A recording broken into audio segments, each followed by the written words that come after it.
भारत में आपका एक बार फिर से स्वागत है।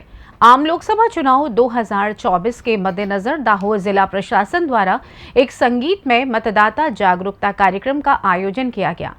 मतदान जागरूकता कार्यक्रम में संगीत के साथ साथ वोट जागरूकता के लिए विभिन्न समूहों द्वारा अवनवा नाटकों का आयोजन किया गया और नोडल अधिकारी उत्सव गौतम ने मतदान के प्रति जागरूकता पैदा करने के निर्देश दिए। वहीं जिला निर्वाचन अधिकारी ने कहा कि भारत दुनिया का पहला देश है जिसने बिना किसी भेदभाव के सभी को मतदान का अधिकार दिया है।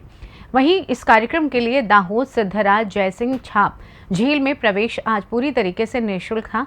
जिला प्रशासन की ओर से आयोजित इस कार्यक्रम में दाहोद जिला निर्वाचन अधिकारी योगेश निरगुडे, नोडल अधिकारी उत्सव गौतम, जिला पुलिस प्रमुख डॉक्टर राजदीप सिंह झाला सहित अन्य अधिकारी और दाहोद के लोग मौजूद रहे।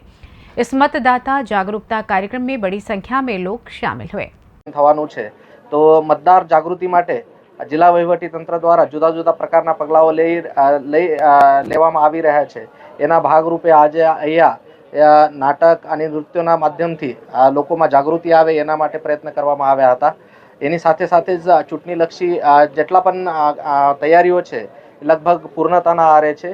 અત્યારે પોસ્ટલ બેલેટની કામગીરી વગેરે ચાલુ છે। એની સાથે સાથે જ પ્રચાર પ્રસારની કામગીરી પણ જો છે એ પણ ચાલુ છે। સ્વીપ એક્ટિવિટીઝ પૂરજોશમાં ચાલુ છે।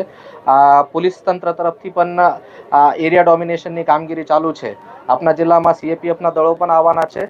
તો મોટી સંખ્યામાં બહાર આવે અને મતદાન કરે અને લોકશાહીનો जो पर्व છે પૂરજોશથી ઉજવે। दाहोद से सी न्यूज संवाददाता नागेश्वर की रिपोर्ट। फिलहाल इस खास रिपोर्ट में बस इतना ही। देश दुनिया की तमाम खबरों की जानकारी के लिए देखते रहें सी न्यूज भारत। हर खबर आपके साथ, आपके हाथ।